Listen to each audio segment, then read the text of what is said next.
Di suatu pagi buta terlihat ada seorang nelayan bernama Solomon sedang membujuk anak sulungnya yang bernama Dia Fandi untuk berangkat ke sekolah. Sebenarnya Fandi bukanlah anak yang pemalas, hanya saja ia merasa lelah karena untuk sampai ke sekolahnya, Fandi harus berjalan kaki sejauh 5 kilometer. Lalu Solomon pun mengingatkan Fandi kalau rasa lelahnya itu suatu saat nanti akan terbayar tuntas dengan kebahagiaan yang tidak terhingga. Meski keadaan saat ini terasa sangat mencekam dikarenakan negaranya sedang mengalami perang saudara. Tapi Solomon yakin kelak ketika perangnya telah berakhir, negaranya pasti akan menjadi surga dunia. Dan Fandi bisa meraih impiannya untuk menjadi dokter. Mendengar itu, Fandi langsung semangat ke sekolah. Setelah memastikan anaknya udah berangkat, Solomon pun mulai melepaskan jala di laut. Siangnya sewaktu Solomon dan Fandi dalam perjalanan pulang ke rumah, Solomon gak sengaja melihat sekelompok pemberontak yang bernama Revolutionary United Front atau disingkat RAF. Dengan cepat Solomon pun menyuruh Fandi untuk bersembunyi. Ia kemudian berlari sekencang-kencangnya untuk menyelamatkan anak dan istrinya yang ada di rumah.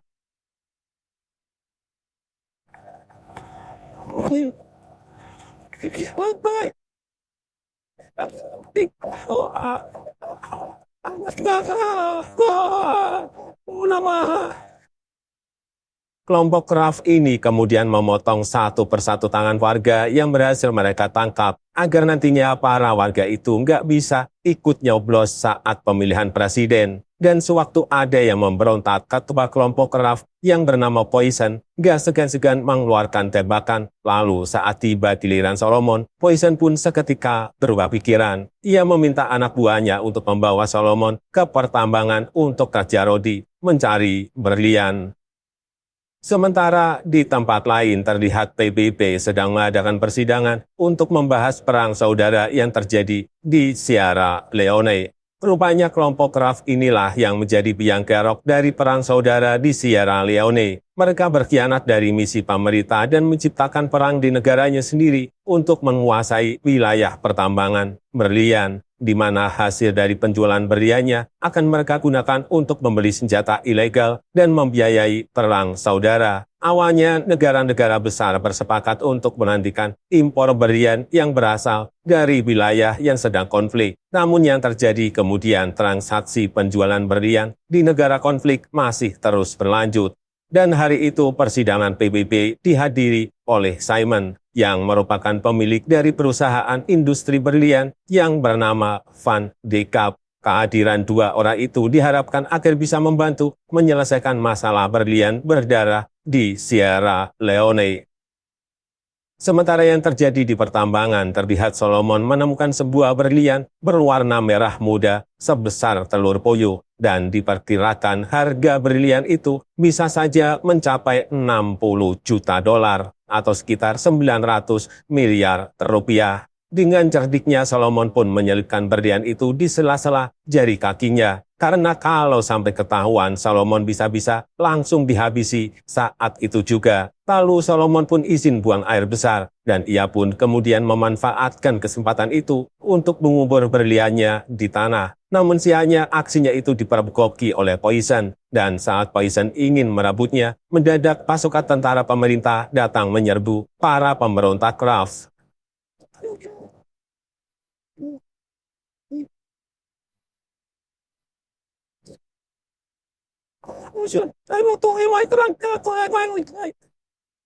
Karena Solomon dianggap bagian dari kelompok pemberontakan RAF, ia pun kemudian dibawa ke ibu kota dan ditahan di dalam penjara. Di sana Solomon terus didesak sama Poison agar segera menyerahkan berlian yang dilihatnya tadi. Ia bahkan gak segan-segan memberi $1.000 pada siapapun yang berhasil mengambil berlian yang ditemukan oleh Solomon. Kata-kata Poison barusan sukses menarik perhatian seorang pria yang baru saja dijebloskan ke dalam penjara karena kasus penyelundupan berlian. Nama pria itu adalah Danny Archer.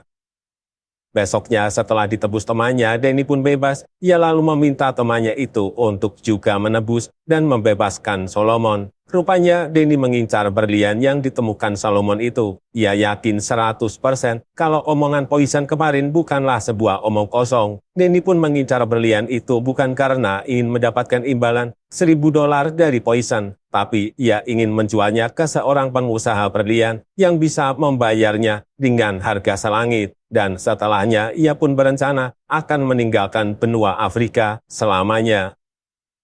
Denny sendiri adalah seorang mantan tentara bayaran dari Zimbabwe yang saat ini berdagang senjata kepada para pemberontak RAF dengan imbalan berlian. Kemarin sehabis bertransaksi jual senjata, ia pun menyelundupkan berliannya di dalam tubuh domba. Lalu aksinya itu ketahuan oleh tentara pemerintah hingga akhirnya ia pun dijebloskan dalam penjara. Biasanya berlian itu akan Denny serahkan kepada atasannya yang merupakan seorang pimpinan tentara bayaran asal Afrika. Dia adalah Kolonel Kotsi yang selama ini menjadi penyedia persenjataan perang yang dijual Denny kepada para pemberontak.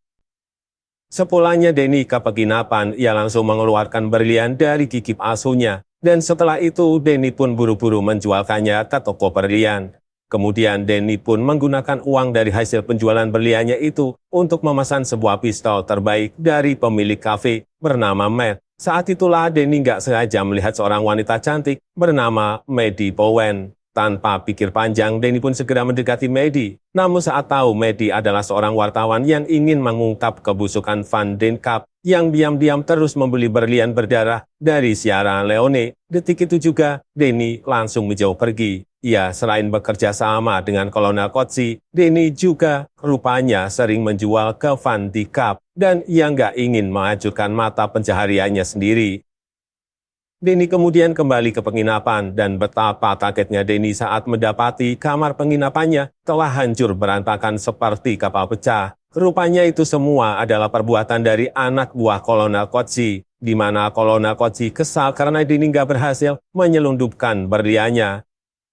Besoknya Denny segera menemui Kolonel Kotsi dan di situ Kolonel terlihat marah besar karena Denny gagal membawakan berlian untuknya. Sebagai bayaran atas kegagalan itu, Kolonel Kotsi pun ingin Denny mengambil berlian merah muda itu dari tangan Solomon. Ia akan menerima berlian merah muda itu sebagai pembayaran atas ganti rugi dan hutang-hutangnya yang selama ini menunggak. Ya, Kolonel Kotsi ini telah mengetahui kabar itu dari seorang informan kepercayaannya. Jika sampai nggak mau melakukannya, Kolonel Kotsi bersumpah nggak akan pernah takut untuk melenyapkan Denny dari muka bumi ini. Di tempat lain terlihat Solomon yang sudah bebas mulai mencari keluarganya di sebuah kamp pengungsian. Namun setelah sekian lama mencari ternyata keluarganya nggak ada di sana. Solomon pun otomatis panik setengah mati.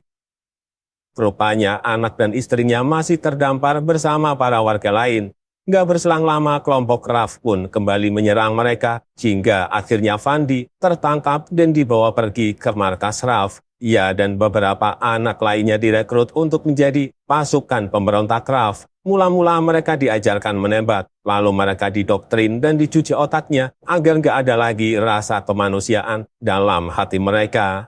Bukti sangkus.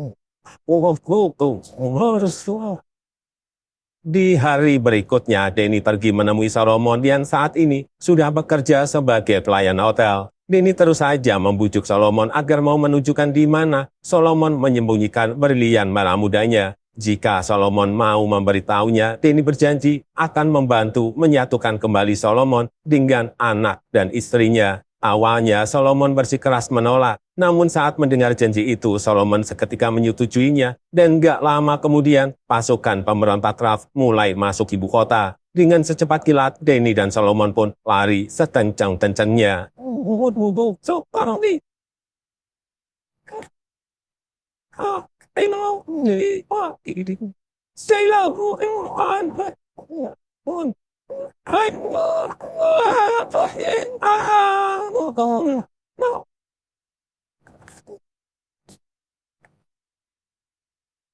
Untungnya Denny dan Solomon selamat, namun hati mereka seketika terasa pilu saat melihat pasukan pemberontak itu tertawa bahagia setelah menumbangkan banyak nyawa. Seolah-olah nyawa yang mereka lenyapkan itu gak ada harganya. Padahal nyawa yang mereka habisi itu adalah saudara setanah air mereka sendiri. Yang bisa jadi itu adalah sanak keluarga mereka sendiri. Lalu Denny dan Solomon pun bergegas pergi meninggalkan ibu kota yang telah dibantai habis oleh pasukan RAF.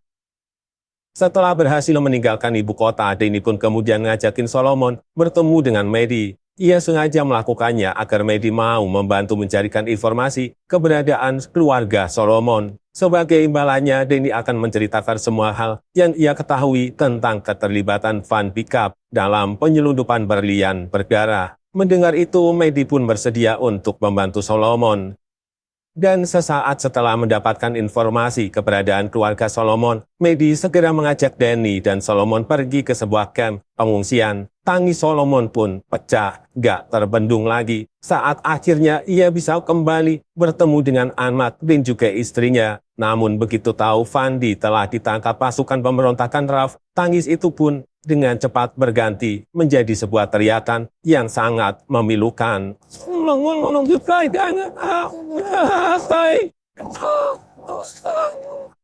Dan atas kejadian itu, Mehdi memberitahu kalau Solomon baru bisa bersatu kembali dengan keluarganya saat perang telah selesai. Hal itu tentu saja membuat Solomon semakin merasa terpukul.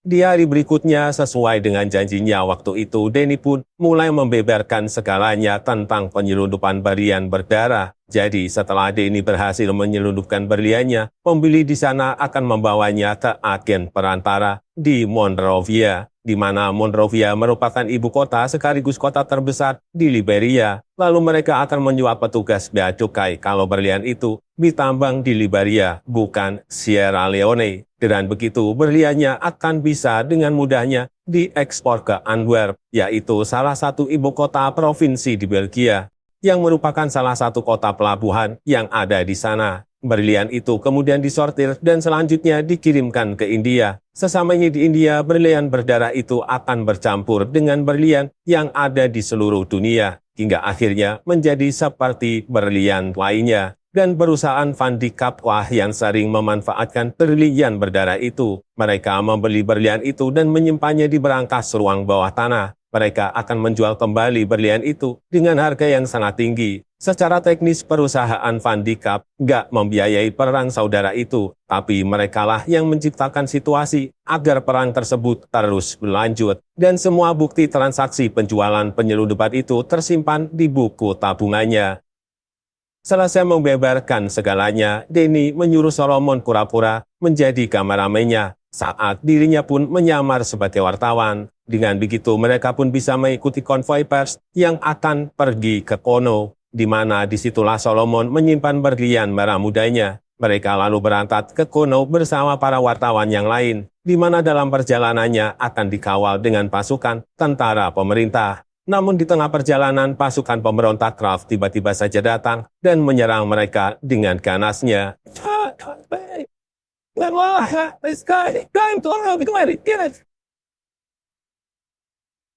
Start charging into. Oh, no.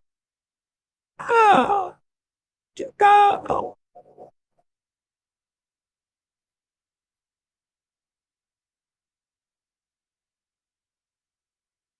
Untungnya, Denny, Solomon, dan Mehdi berhasil menyelamatkan diri mereka dari serangan pemberontak RAF. Mereka lalu berjalan memasuki sebuah hutan, dan gak lama kemudian mereka pun bertemu dengan suku Kamajor, yang merupakan milisi lokal yang sama sekali gak ada sangkut pautnya dengan perang saudara. Dan mendadak situasi berubah menjadi tegang. Dengan cepat, Mehdi pun langsung mengeluarkan kameranya dan bilang kalau mereka sengaja ke sana untuk mendapatkan berita tentang perjuangan suku Kamajor saat melawan para pemberontak.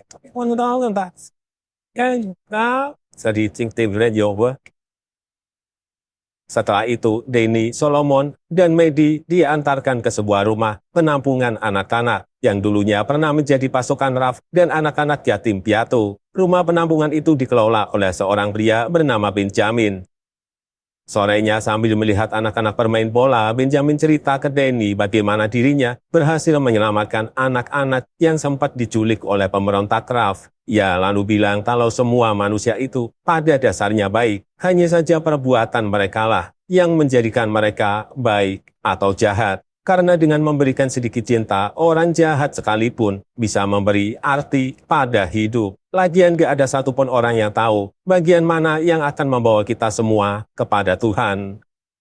Kata-kata Benjamin barusan berhasil menampar Denny, hingga ia pun merenungi semua kesalahannya selama ini. Dan sewaktu Maddie menghampiri, Denny pun langsung menumpahkan segala keresahannya selama ini. Ia lalu cerita betapa menderitanya saat mengetahui kenyataan bahwa ibunya dilecehkan dan ditembak begitu aja. Sementara ayahnya pun dipenggal dan digantung pada sebuah kait di sebuah gudang. Untuk itulah Denny ingin segera meninggalkan benua Afrika. Ia ingin sekali saja merasakan kehidupan yang damai, tanpa perlu lagi melihat pertumpahan darah di mana-mana. Kadang Denny berpikir apakah Tuhan mau memaafkan mereka semua atas apa yang telah mereka lakukan pada sesamanya. Dan setelah melihat sekelilingnya, Denny pun kemudian sadar kalau Tuhan sudah lama meninggalkan tempat ini. Mendengar itu, Maddie hanya bisa menenangkan Denny dengan sebuah pelukan.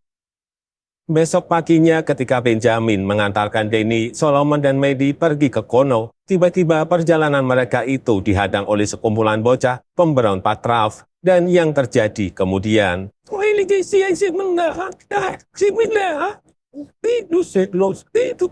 lalu Denny pun langsung tancap gas ke kono dengan kecepatan penuh, hingga akhirnya mereka pun sampai ke kono dengan selamat. Dan setelah itu, Denny pergi menemui Kolonel Kotsi yang ternyata telah menunggunya. Di situ Kolonel memerintahkan Denny untuk segera mengambil perlengkapannya, karena inilah waktunya mereka mengambil berlian merah mudanya. Sewaktu akan mengambil perlengkapannya, ia malah meminta Maddie untuk mengalihkan penjaga perlengkapan, karena Denny ingin mengambil berlian muda itu hanya berdua saja bersama Solomon. Lalu setelah berhasil mendapatkan perlengkapannya, Denny pun berpamitan pada Maddie. Sebenarnya Maddie ini masih mau tetap di sana, tapi apa boleh buat, ia harus kembali ke negara asalnya, mengingat keadaan di sana sudah semakin mencekam. Ia kemudian memberikan Denny kartu namanya. Sementara itu, Denny hanya bisa mendoakan Maddie agar dipertemukan dengan laki-laki yang lebih baik, karena di kehidupan saat ini, semesta sepertinya tidak merestui mereka untuk bisa bersama. Setelah itu, Denny pun mengajak Solomon lari sekencang-kencangnya. Sewaktu memasuki sebuah desa, mereka bertemu dengan seorang kakek tua yang memberitahukan kalau pasukan pemberontak Ralph ada di desa tetangga. Sontak saja Solomon mengambil jalan ke arah desa itu untuk menyelamatkan Denny. Mengetahui hal itu, Denny buru-buru mencegahnya. Bagaimanapun juga Denny nggak ingin Solomon terluka. Denny berjanji akan membantu menyelamatkan Fandi, asalkan Solomon mau melanjutkan perjalanannya. Dan akhirnya mereka pun sampai di pertambangan. Gak jauh dari sana terlihat ada markas pasukan pemberontak Ralph, dan melihat itu, Denny pun terpaksa menghubungi Kolonel Kotsi. Tentang posisinya yang saat ini sudah dekat dengan berlian merah mudanya. Malamnya Solomon yang udah gak sabar bertemu dengan anaknya itu, akhirnya nekat memasuki markas pasukan pemberontakan Ralph tanpa sepengetahuan Denny. Dan sesaat setelah berhasil menemukan Fandi, Solomon langsung menarik tangan anak sulungnya itu. Tapi karena Fandi sudah dicuci otaknya, ia sama sekali nggak mengingat Solomon dan malah menganggap Solomon adalah musuhnya. Dan Solomon pun malah tertangkap.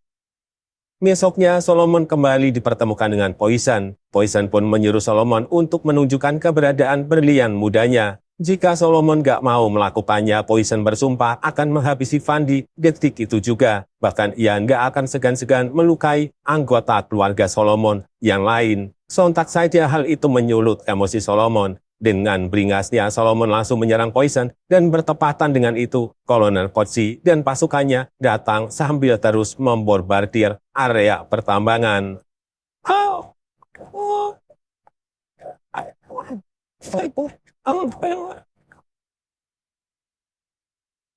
Kau misalnya ada damai, anu kira jauh dah. Yes.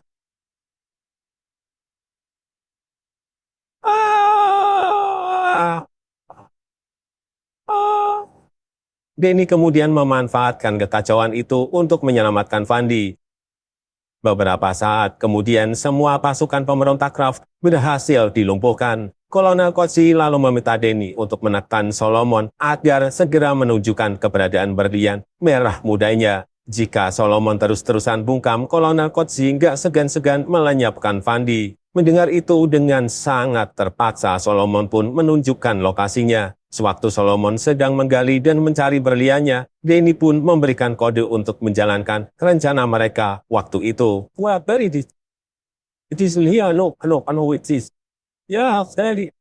Oh, yeah, ya, ya.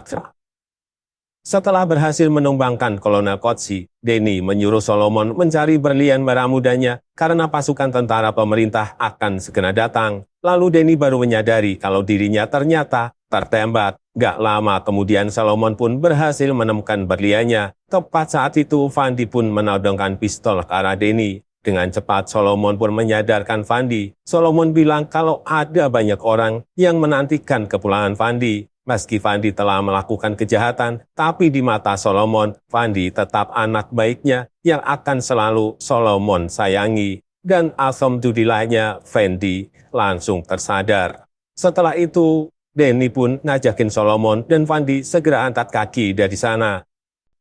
Denny kemudian meminta Solomon menyerahkan berliannya. Tanpa pikir panjang, Solomon pun memberikan berlian itu pada Denny. Lalu Denny pun menelpon temannya untuk menjemputnya di atas tebing. Di situ temannya pun menyarankan agar Denny naik ke tebing itu sendirian. Bukannya mendengar saran temannya, Denny malah terus menyuruh Solomon dan Fendi berjalan ke atas tebing. Dan begitu tahu Denny terluka, Solomon dengan sigapnya langsung menggendong Denny ke bahunya.